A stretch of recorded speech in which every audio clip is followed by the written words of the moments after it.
And we are recording. Welcome We're live to episode 32. Well, we're not live. Well, I mean, it feels live to me, Hedley. Well, yeah, I know. I feel... Roll the music. Roll the music.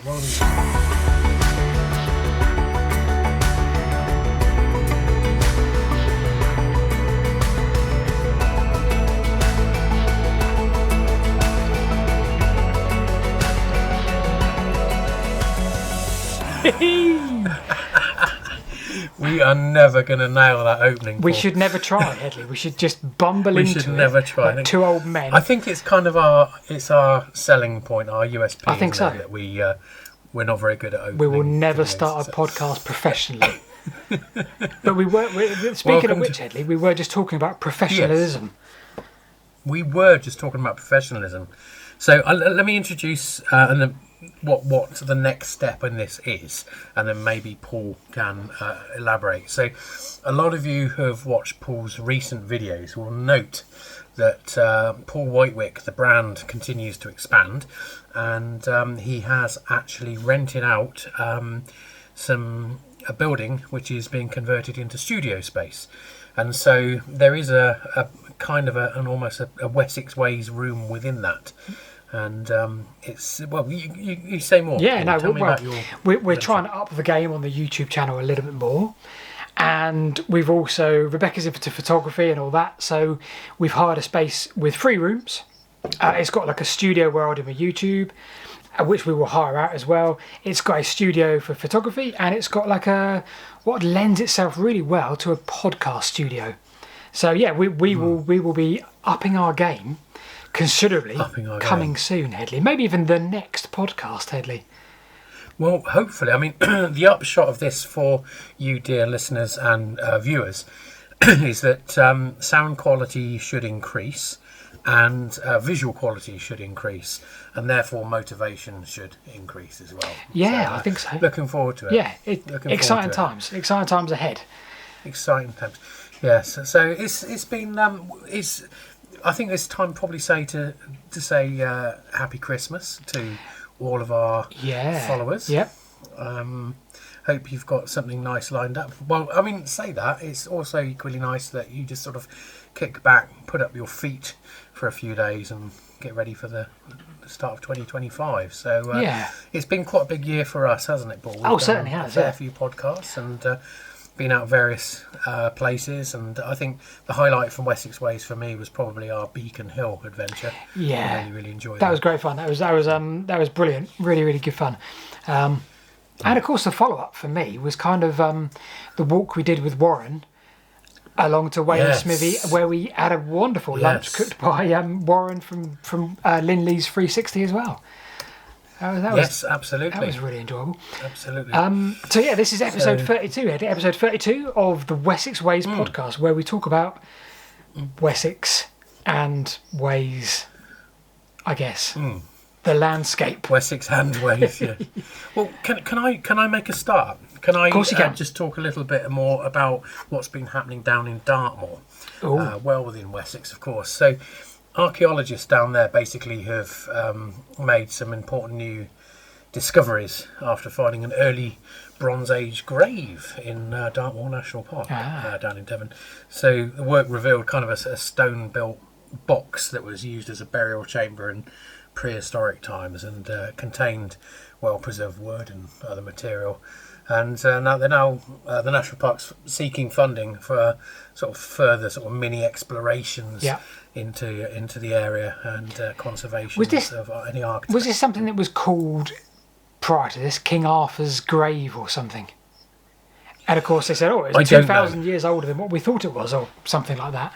Yeah, I think they're talking about 4,000 years old for this. Yeah, I mean, Bronze Age, that would fit very well, obviously. Yeah. So I'm just looking at an article now.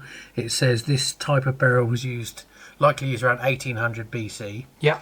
Based on scientific dating of charcoal from within the side the tomb. So this is all happening, I believe, to the north of the national park. Right. So Dartmoor is kind of I see it as in 2 areas, the north and the south.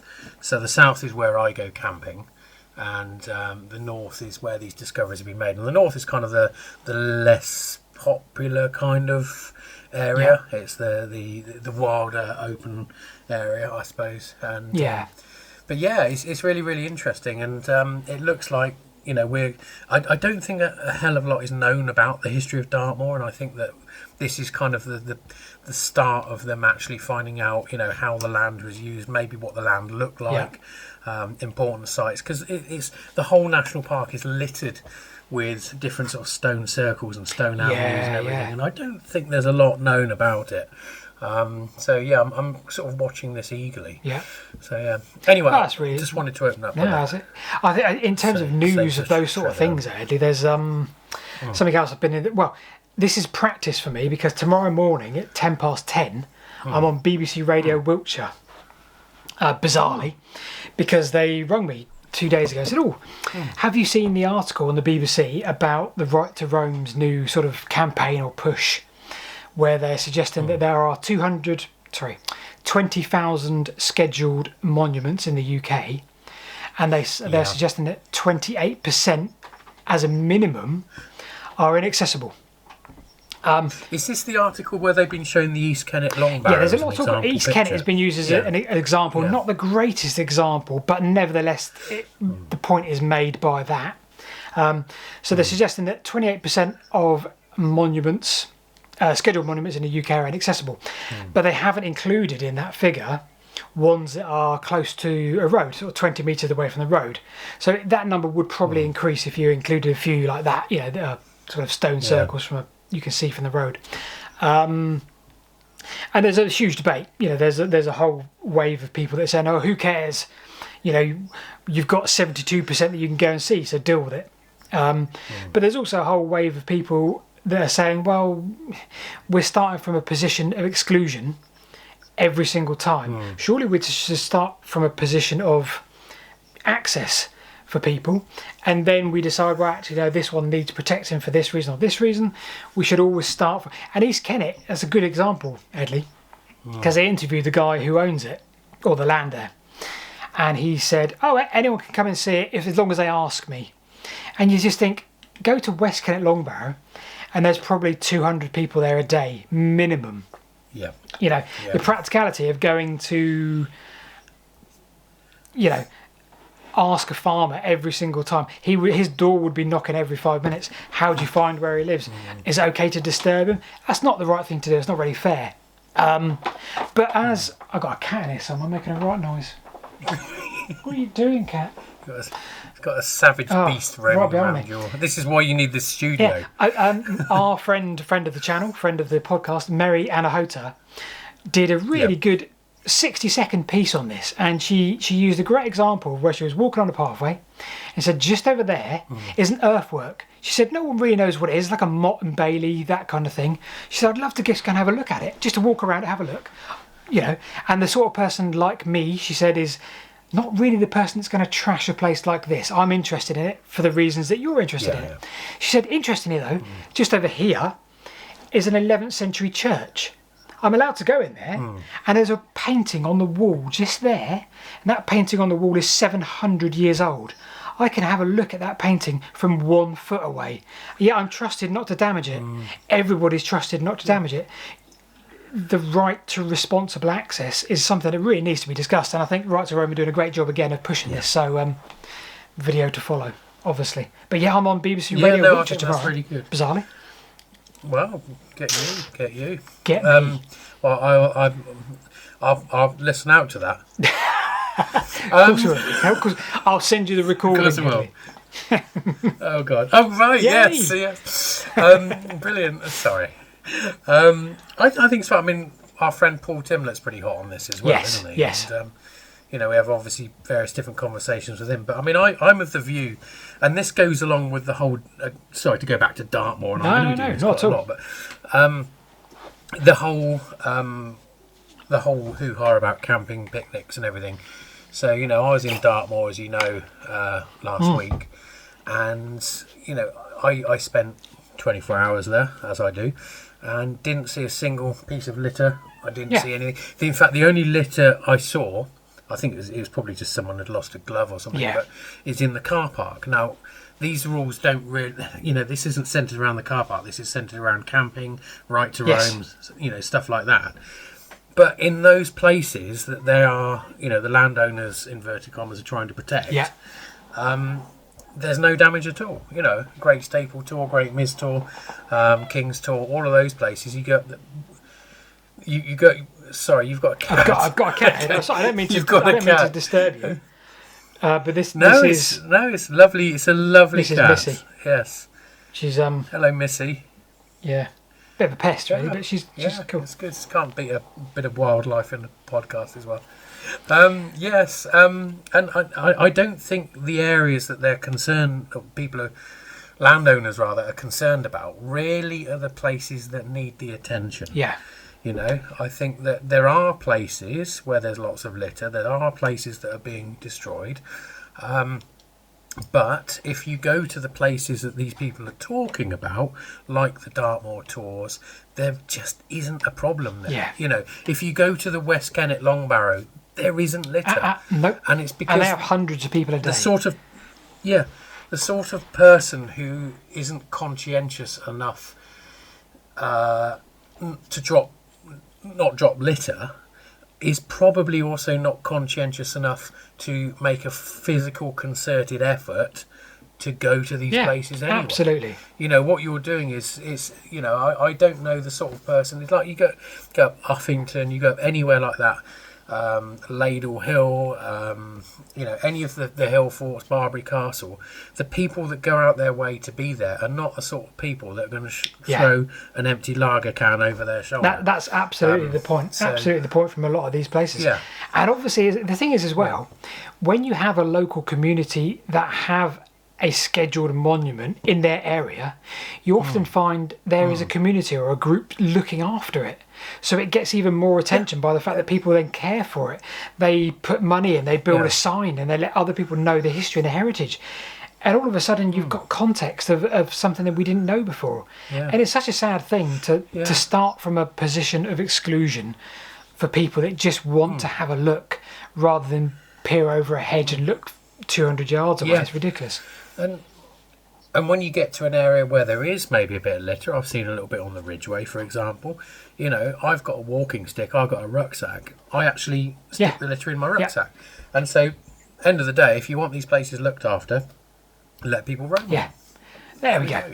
They're not being used for crops or anything. They're just.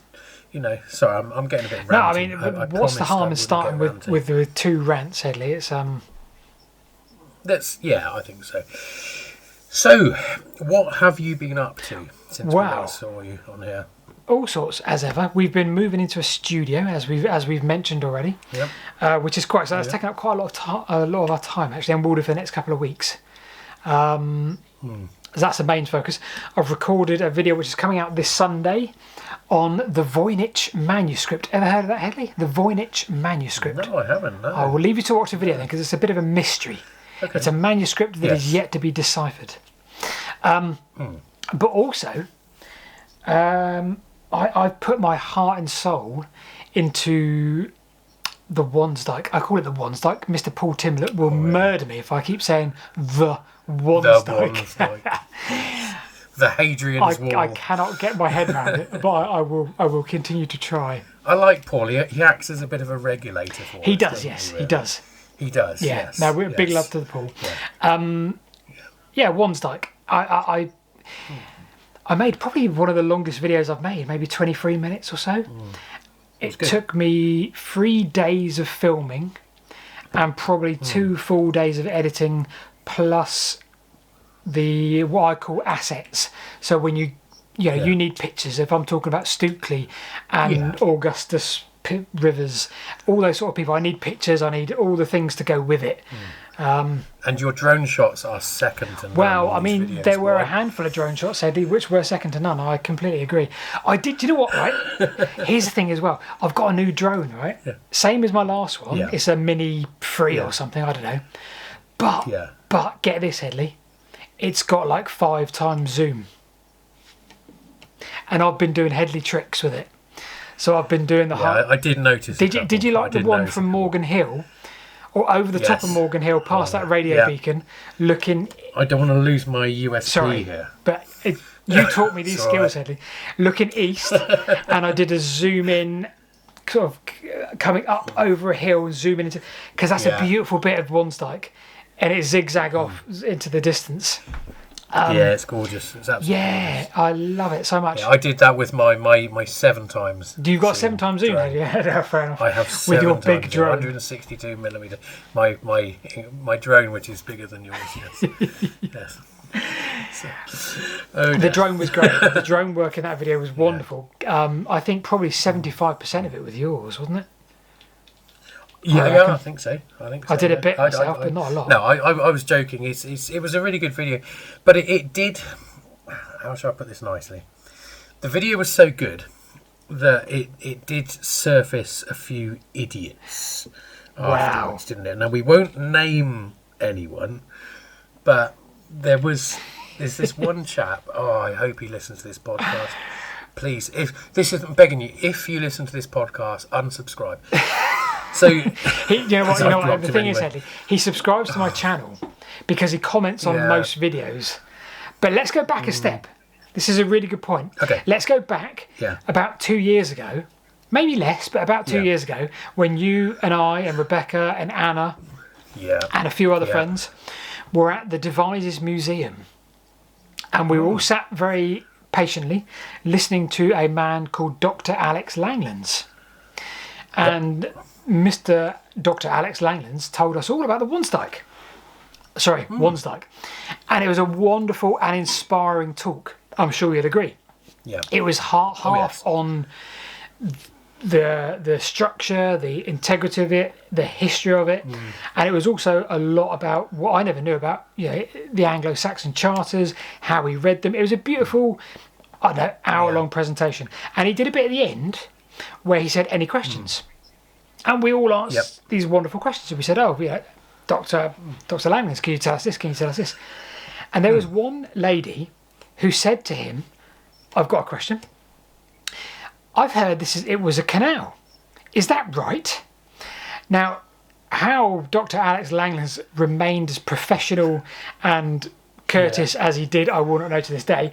Probably, but the point is, he calmly said, no, it's not, and moved on, right?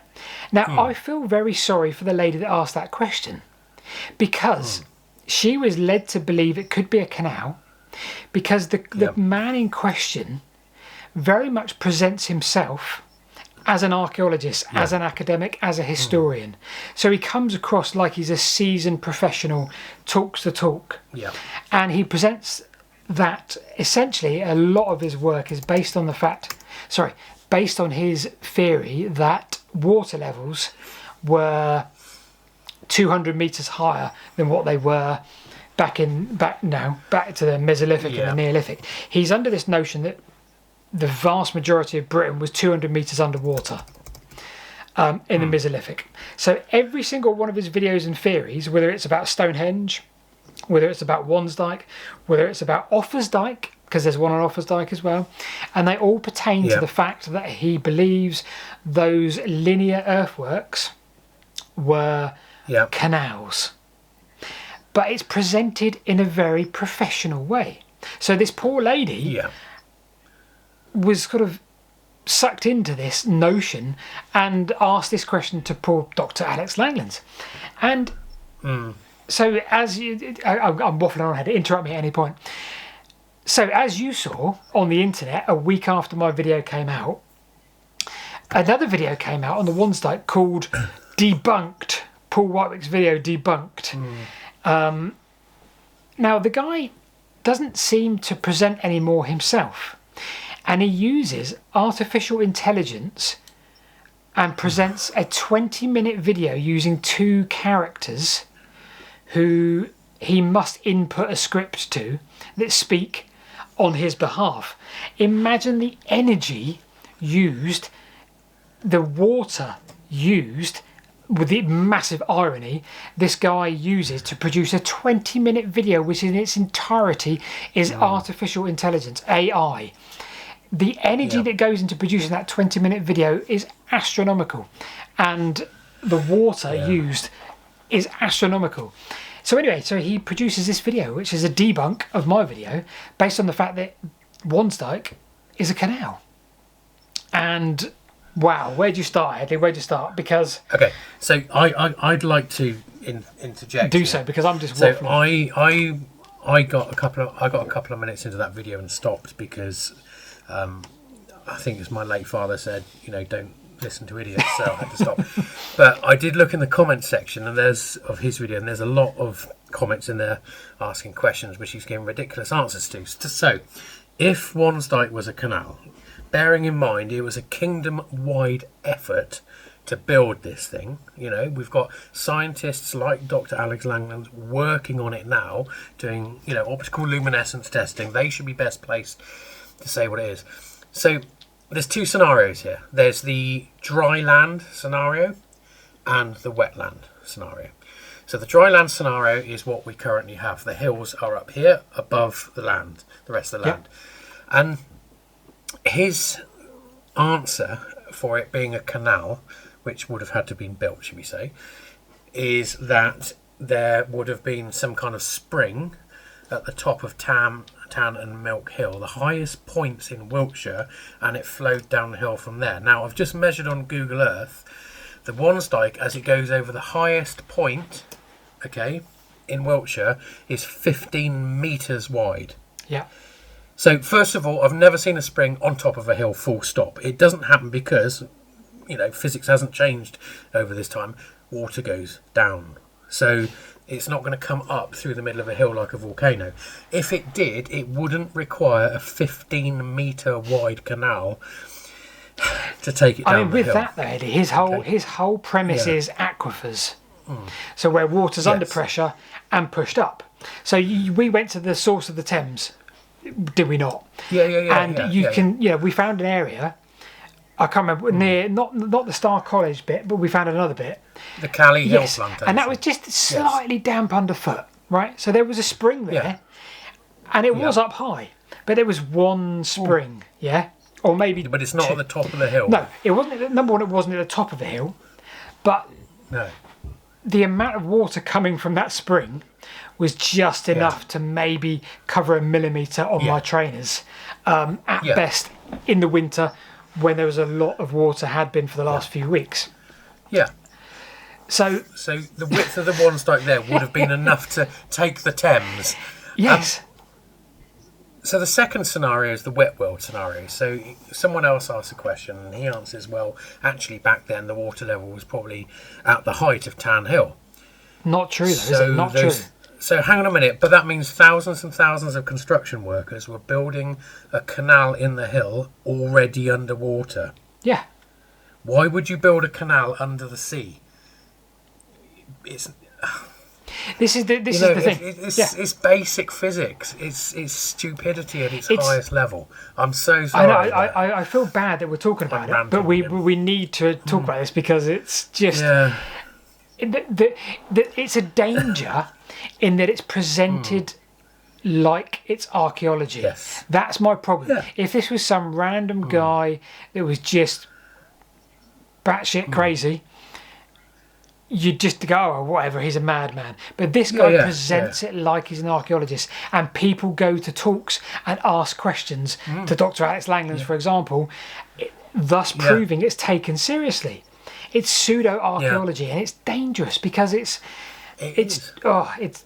there's so many things that you could address and just say this is ridiculous because 100 different reasons. But as you say, at points Wansdyke is 10, 15 metres wide. It's got a it is at the highest point. Yeah. So it's got the southern bank is 6 metres high, and the northern bank that there is in places is 2 metres high. So it's like, what in what world are you carrying that? Let alone the gradients. It's crazy that there's effort being put into this notion, but it's all about him. When I make a video, when you make videos, it's about the places we go and the people that have talked about it, the people that have done work there, the antiquarians, what they thought of it, the theories that have gone into it, the work by different people that do Anglo-Saxon charters, the work from people that do the archaeology. Everything that we try and do, you and I, in our different ways, is about recognising the work that are done by people and telling stories. Or you're telling people about a hill fort. You can park here, you can do this, you can do this. This is what it was. It's not about you. But this guy, everything is about him and his theory. Archaeology is based on foundations. It's brick after brick after brick after brick, and everybody adds to the bricks using all these different foundations that have gone before. This guy smashes all the bricks off the table and just puts down his presentation, and that's my beef with it. And the other thing about it is he's talking about building a canal over chalk. This is a guy who didn't have a sandpit when he was young. Yep. I feel like saying to him, look, here's a sandpit, here's a jug of water, show me. Yeah. You know, that simple. It's just, it's lunacy. And you're right, he presents really well. If he's the sort of person who could be talking about anything and you're nodding in agreement because he sounds authentic and he's got thousands of followers. And yet we're talking about, you know, when you were presenting your video, you're presenting it based on findings of a highly reputable archaeologists leading a team who are using modern techniques to date a scheduled monument. He feels it's all just a big conspiracy. Anyone that's an academic or an archaeologist, he just says, "Oh yeah, but it's all part of the whole, you know, the scheme, all part of the lies." It's like, it's like, what are there, like 1 million people in this country that are all part of this secret society that we don't know about? And it's almost insulting to. It is an insult. It's an insult to people that we follow and we respect, because it's undermining their life's work. Just to peddle something that is like, you need to give it up, mate. You need to move on. Yeah. Anyway, I think we need to move on from it, Hedley, because we do need to have a separate podcast where it's just middle-aged men ranting about stuff. I think that would go down really well. So if you followed us to this point, please spread the word far and wide, because the rants are going to keep coming. I'm pretty sure. I think so, Hedley. I think so. It'd be rude not to be expected. It's like treasure hunt, Hedley. Yeah. Well, yeah, we're not having treasure hunt today because I've done my bit about. No, that's fine. So other stuff I've been up to. So I went with Darren, our good friend Darren from WC21 UK Productions Limited, rolls off the tongue. We covered Ladle Hill, and we both made a video about it. So I did one for my secondary YouTube channel, which is Hills and Hill Forts, which it sort of outlines the practical. It was really good because when we opened, I was starting to present the video as normal, and I'm usually quite straight-laced on there. And I had Darren chase me off pretending to be the landowner. That was quite cool. He made a fantastic video. Yeah, it was enjoyable. But I had to sort of almost verbally sign a disclaimer beforehand. He said, look, I'm going to make a complete tit of you in this video. Are you happy with that? And I'm like, yeah, of course. So he got me doing lots of silly things in the video, and then he started singing Bright Eyes because we walked over Watership Down. And it's all I would say is, and I've got nothing to gain from this, but do look up WC21 and go back to that video that he did on Ladle Hill. It was a really lovely evening. We had the sun out. It looked good. It looked like a great backdrop. It's opposite where you and I were on Beacon Hill for episode 30. Yeah. And it was the similar sort of conditions, only a bit colder, and it was just a really, really great evening as well. Yeah. And as you said, we went. We had a bit of a special trip out with Warren as well. So I think Warren's never actually met you before. He's been on the podcast, you know, from Linus 360, and so he and I did a longer walk from, I think it's Sparsholt Firs up to Uffington and then across to Wayland Smithy, and we met you standing on top of a very cold Uffington White Horse Hill. Yeah. And he did what he does best. He, you know, created a kitchen when we got to Wayland Smithy and cooked us some dinner. Goodness me, that was it's nice, wasn't it? That was a veritable feast day. That was lovely. It was a feast. And not cooking on a scheduled monument, just to make that clear, because had that accusation laid my way as well before. And yeah, it was a really good day. We got some good shots of the castle and the White Horse, and you made a great video from it as well. It was one of your locations in the video. Yep. That was my ley line video, wasn't it? That was different, wasn't it? Your ley line video, yeah. I had to turn the comments off on the Ridgeway group for that, because people were commenting before watching the video. They were, so they saw that, as a video about ley lines, and they immediately thought, oh, this is some harebrained so-and-so, You took a very admirably neutral view on that. I wanted to make a video based on like pseudoscience and why do we need to believe in stuff like this when there's so much more. But I wanted to do it respectfully, because when I started digging into it, all of a sudden I found like 3 or 4 people were like, oh hey Paul, I do dowsing. I'm like, oh god, I know this person. I can't really take the mickey or do it. And I thought, well, this person I respect, so how do I do this in a respectful way?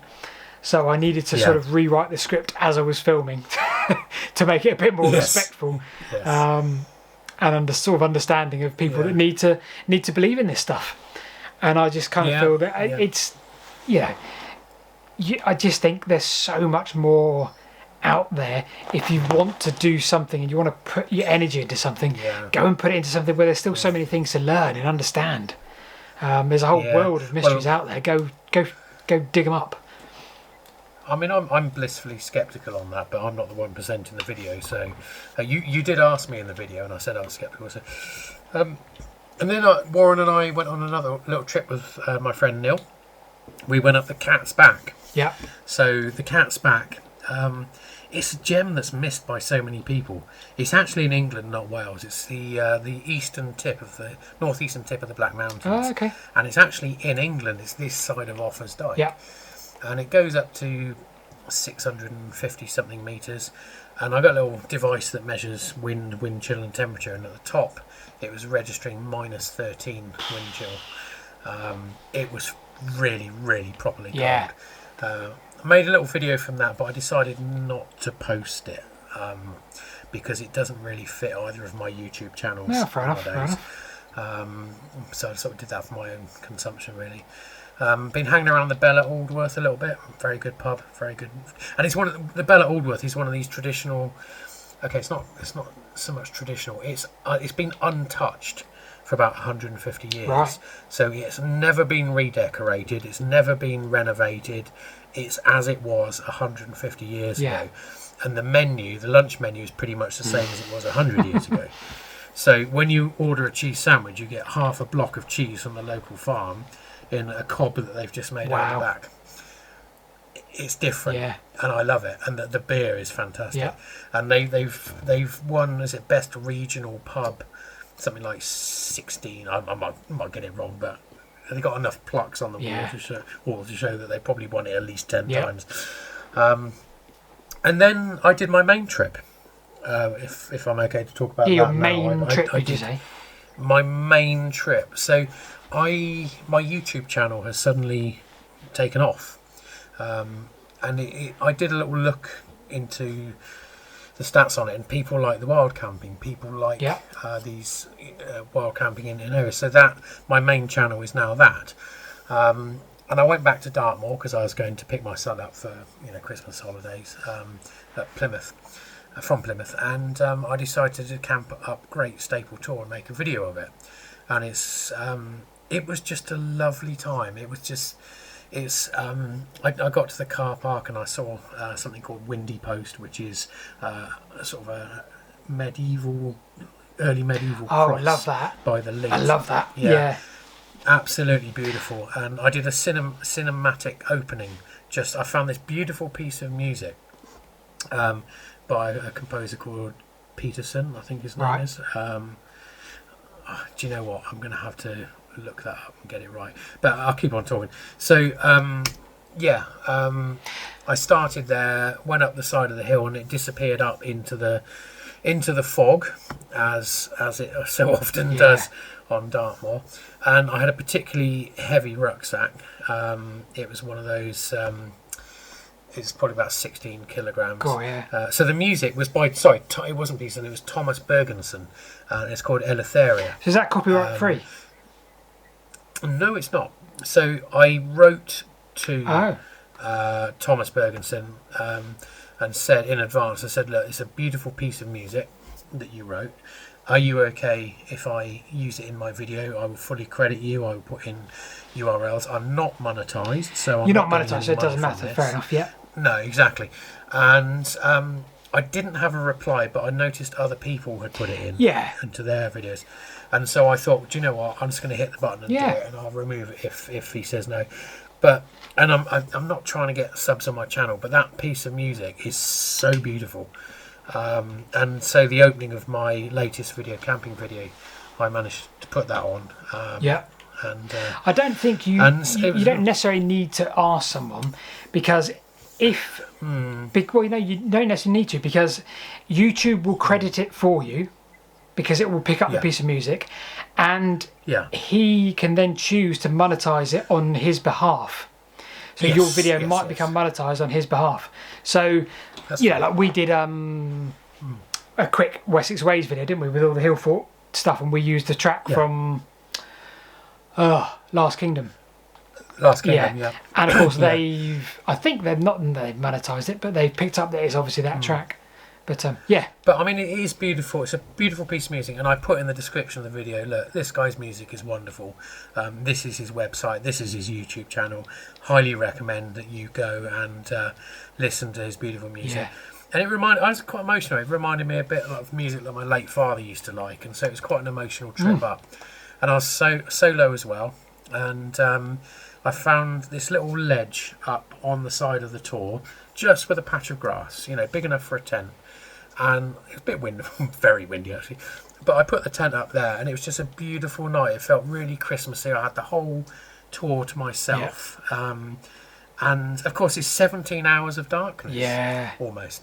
So I was in the tent for 17 hours. A tent, the size of a couple of coffins stacked on top of each other. But you've got no deadlines. You've got no sense of time. You've got Netflix. You've got YouTube. A bit sort of miffed that my mobile provider have, gone and blocked Pornhub. But, other than that, it was really, really good. And, can of beer and cook something to eat. And I just felt really reset. I had a very difficult week at work. And there's something about Dartmoor. There's just something about it that just sort of, your blood pressure just drops.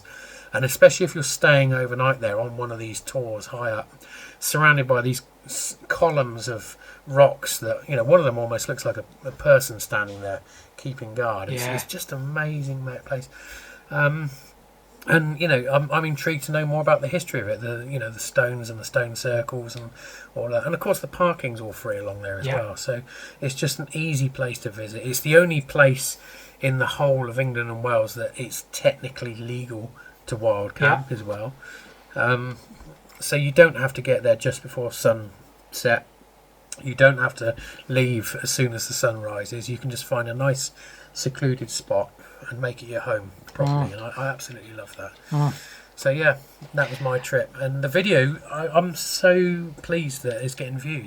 It's I put everything into that. And I think it's a bit like you were saying before, when you're doing the videos that you like, if it comes across that you're genuinely enjoying yourself, then people have a very good opinion of the video itself. It definitely helps. Definitely is a big thing. Two things. Number one, the cross. I wonder if that's part of the Mariners route. The Mariners Way or something. Right. Yeah, so let me... Because I think there's a lot of crosses along a route, sort of north-south-ish. Yeah, so it says here... so it's Windy Post. So it says the aptly named Windy Post Cross is a late medieval moorland cross beside the Grinstone and Saltridge Leat, possibly erected in the 16th century to replace an earlier cross on the same site. The granite cross marks the moorland route from Merivale Bridge to Moortown and on to Tavistock. It stands at the meeting place of several old trails across the moor and at a point where the Leat splits in two to direct water to nearby dwellings. Wow. So it used to be called Beckermore. So it is part of the route. It could be. Yes, Right. and it's one of those places that it feels like it's a very important meeting place. You've got, different sort of paths and tracks meeting there, and as I said, the leat, the water, Yeah. the man-made stream, comes across the field, and it splits there. And one way it goes off to the south, the other it goes off to the southwest. And it's got a little, what they call, I think it's the bullseye stone there, and it's sort of, it's like a little waterfall that's going over the edge. Yeah. It's just a really intriguing area. It's really easy to get to. The car park is 10-minute walk away, and it's a relatively flat walk. It's just a really pleasant sort of place. Yeah. There's quite a lot of people visit it. That's the downside. Yeah. It's not spoiling it or anything, but you do find you're not going to be alone there when you go there. But yeah, it's just it's a beautiful place. And again, it's one of those sort of, was it Tweedy called atavistic Yes. places where which means something like that your ancestors, if they visited there, would have had the same sort of perceptive feelings that you're experiencing now. Yeah. Sort of thing. Yeah. So, yeah. Well, speaking of place. which, I was going to suggest we give a hat tip to the man himself. I don't know if Yes. did you watch his in terms of the time spent in a tent. I think he did the Terrible Avebury entertainment. solstice. It was so funny joy because that yes, he video did. was. And so we recorded. I recorded my video, Yeah. wild camping video, a day or two before he did his. So we both had 17 hours in our Mad, tent. isn't it? So whereas I had a bigger tent, lots of food and drink, and lots of comfiness and everything, and no sort of time limits, he was in what can only be described as a ditch. Yeah. In a hedge, in a tiny tent, even smaller than mine, in a tweed suit. And I'm not being funny, but it really looked like he was struggling to fill the time. And I Yes. think that's probably one of the reasons the video's so good. And it's done really well. His video has done really well. I think it's. But of course, he turns up at Avebury and it's completely cloudy. There's no sunrise whatsoever. And he sort of then has some awkwardly long journey to get back to London. I love how he does that. It's I love how wonderful. he just says, "Oh, I I've love got it. 4 minutes to the next bus," and he just jumps on a Yes. bus and just travels away. It's so relaxed. I love that. I'm very. I love it when Yeah. he's on a hill and he sees some distant lights. So that might be a town. There might be. Yeah, a I'll bus just head somewhere. over there. Take me somewhere. Oh. I'll head over there. I tell you what. Let me just crack open a bottle of Gevrey Champagne first. And spend another half hour here. I haven't got a torch, but Yeah. And it's brilliant. I'm going camping with him in January, just before we come to see you. Yep. And we're currently talking about the Berkshire Downs, but I'm wondering if maybe I can get him to upgrade to Wales. But we'll see. Yeah. We'll see. Yeah. I'm looking forward to it. Food will be good. Yeah. Well, of course it will. It looked like a lovely meal he cooked, didn't it, as well? I was just thinking, where's this going? Yeah. But the end result looked amazing. Yeah. Yeah, and a vegetarian meals as well, so he does it properly. There's another channel actually that does that a lot. Oh God, I've forgotten. There's this guy who does camping, but he does proper cooking as well. The going solo. That's Okay. it. So he will pitch a tent on halfway up Snowdon or something, and a 50-mile-an-hour gale where most people are clinging on with their fingernails. And then once he's inside the tent, he will then, get out a whole bag of ingredients and make it is pretty much haute cuisine. It's amazing food. Yeah. And I don't know how someone who's battled the elements so much, on knife edge ridges to get there with an impossibly heavy rucksack, can then be delicate enough to use a tiny knife to, slice the garlic, and it's just absolutely amazing. I love that channel. So yeah. Anyway, I think we'll keep this one shorter. Yeah. Let people have their Christmases. Yeah, I think so. This has been let's call it the Wansdyke debunk special, episode 32. It's the debunk of the Wansdyke debunk, right? Something like that, yeah. Something like that. Something like that, yeah. So thanks to everyone who's been tuning in over the years. We have regular commenters below. Hi, David Bellani. And we do have comments. We can read them out. Shall we have a couple before we go? Let's have a couple before we go. Let me just look up Wessex. Terrible entertainment, this. Terrible entertainment. Wessex Ways. Terrible episode. I look really young in that. Oh, that's because he's not ordering it by date. God, blimey, have I actually aged that much since we started? Right. So James Walks in History, felt like a fly on the wall. Perfect. Thank you both. Interesting review and updates. Barry Ballard, another regular commentator. Welcome back, chaps. Your warmth and humour is much needed to brighten these dull days. Hedley, whatever new camera you've got makes you look 10 years younger. I like that. WC21, never heard of him. Let's have a look. Oh yeah, great episode. This is Neil McQueen, 1970. Great episode. The Angry Farmer got more of a mention than your boots. I'm not going to explain that. I will explain that comment. We did Sugarloaf Mountain in the wet, yeah. And my boots afterwards were giving off this face melting aroma. Let's have a look. Barry Conway. Yeah, so I think we'll probably leave it there because we do have a lot of comments there. And of course we covered Glastonbury as well. We did cover the tour, didn't we? Yeah, we did. Yeah, but I think we'll keep this short this time. But keep your comments coming. We will read what we can out in the next episode, which will now be in the new year. Yeah, the new year, and potentially the new studio. We'll give it a roll. Yes, potentially the new studio. So we'll see how it goes, and hopefully they'll be joining you down in Andover. And we'll be in a proper studio. Yeah. So look forward to it. Watch this space. So everyone have a great Christmas. Not sure if this episode will come out before or after Christmas. I'm guessing it's probably between. Probably between. Christmas I'm going with most likely. So I hope you had a good Christmas, and thank you for joining us in 2024. I hope 2025 brings you everything that you want, and I do hope you stay with us and bring friends as well. Indeed. Thank cool. you very much. Take care, everyone.